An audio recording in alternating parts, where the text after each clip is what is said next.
नमस्कार दोस्तों, मैं नहीं स्वागत करता हूं आपका आपके अपने यूट्यूब चैनल 360 पैडागॉग में। हम पढ़ रहे हैं सीटेट की आंसर की कवर कर रहे थे हम।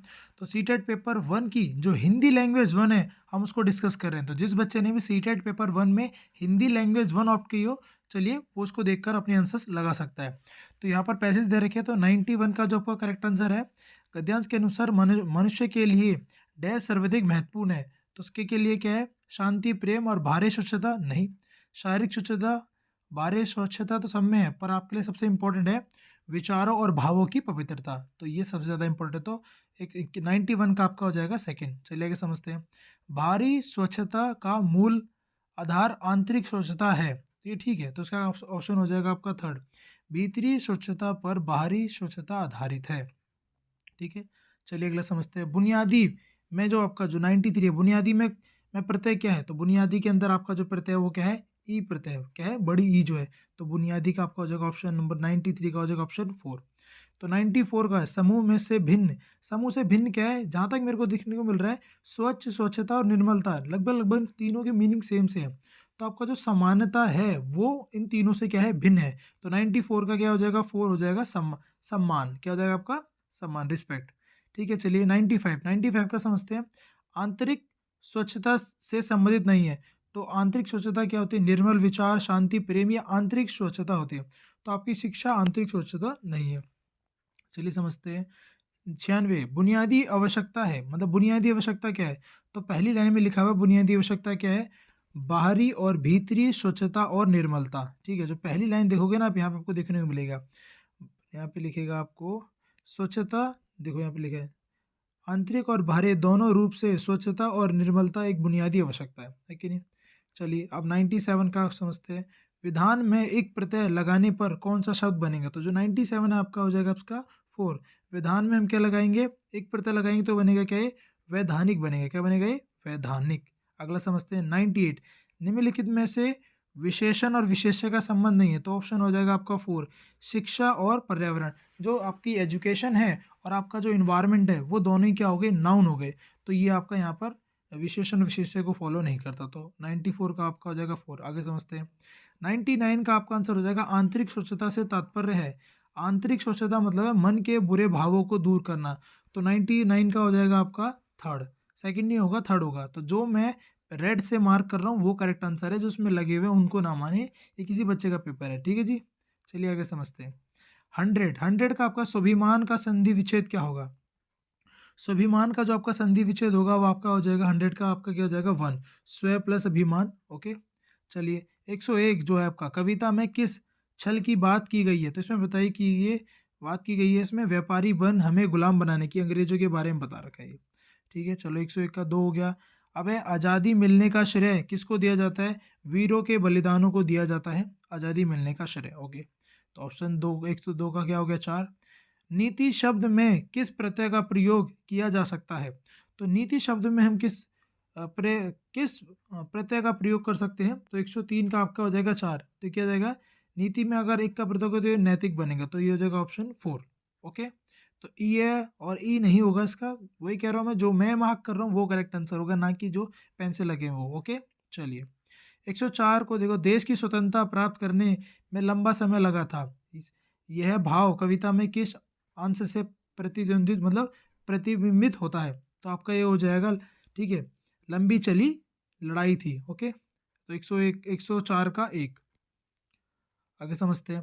105 क्या? देश की स्वतंत्रता के लिए, ठीक है, तो बहुत सारे लोगों ने क्या दिया? अपने जीवन की आहुति दी है। धन नहीं दिया है, शस्त्रों का निर्माण नहीं किया, वीरों की भर्ती की गई नहीं, अपने जीवन जीवन की कह दी आहुति, मतलब प्राण दिए। 106 का जो आपका करेक्ट आंसर हो जाएगा वो क्या आपका हो जाएगा? फर्स्ट। ठीक है, इसमें क्या बोल रखा है? निम्नलिखित में से व्याकरण शिक्षण को प्रभावशाली तरीके से पढ़ाने के बारे में निम्नलिखित में से कौन सा सही नहीं है? तो मतलब उनको नियम कंठस्थ कराना, मतलब रूल रटवाना, उससे बच्चे अच्छे से नहीं सीखेंगे। अगला समझते हैं। 107 का जो आपका करेक्ट आंसर हो जाएगा वो आपका हो जाएगा फर्स्ट। चलिए आगे समझते हैं। 108 का जो आपका करेक्ट आंसर होगा, इसमें थोड़ा सा डाउट है।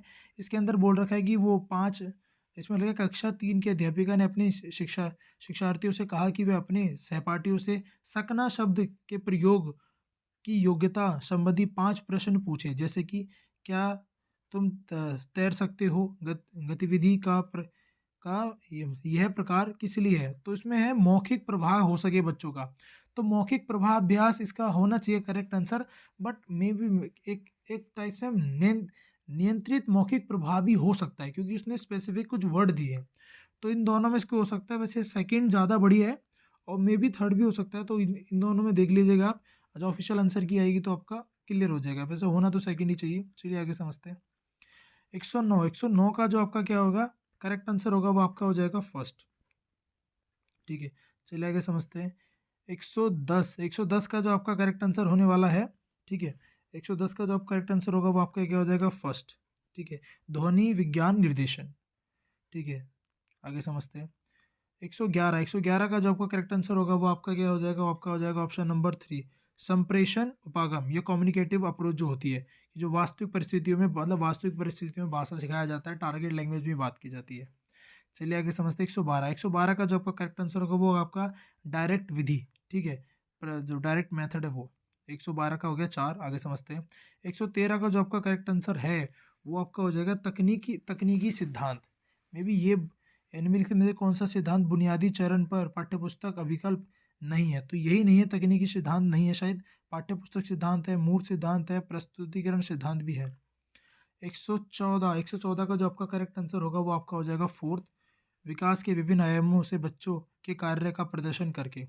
115 का जो आपका करेक्ट आंसर क्या होगा, कि बुनियादी चरण की अवस्था में वाले में बच्चे अधिगम में तब कहीं अधिक संलग्न होते हैं जब वे सभी इंद्रियों का प्रयोग करते हैं और अपने हाथों से सक्रिय रूप से इन्वॉल्व होते हैं और करके सीखते हैं। तो इसका हो जाएगा 115 का 3।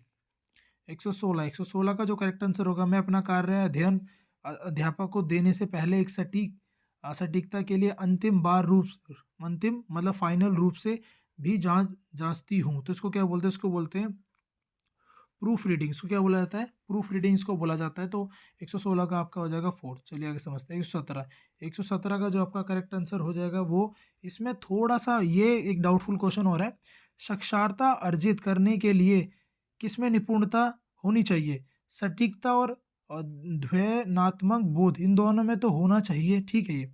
पर डिकोडिंग और भाषा भाषा बोधन, मतलब ये भी दोनों ठीक है। ये फर्स्ट और जो फोर्थ है दोनों ठीक है।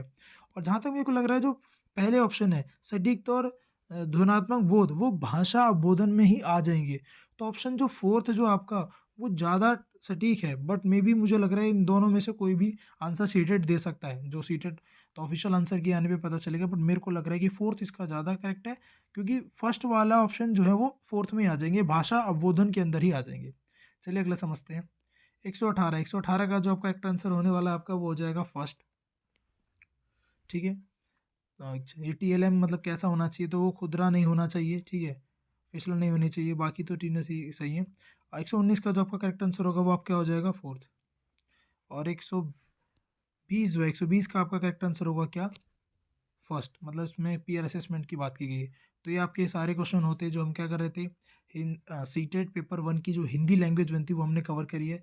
अगर आपको वीडियो अच्छी लगी तो प्लीज़ वीडियो को लाइक और शेयर करना ना भूलें, और चैनल को सब्सक्राइब करना भी ना भूलें, क्योंकि इस चैनल से जुड़ने से आपको बहुत सारी हेल्प मिलेंगी।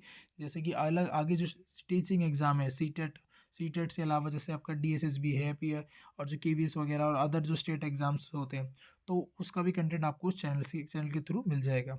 तो प्लीज़ चैनल को सब्सक्राइब करना ना भूलें। ओके, इस वीडियो में इतना ही। अब हम मिलेंगे आपसे अगली वीडियो में, तब तक के लिए धन्यवाद।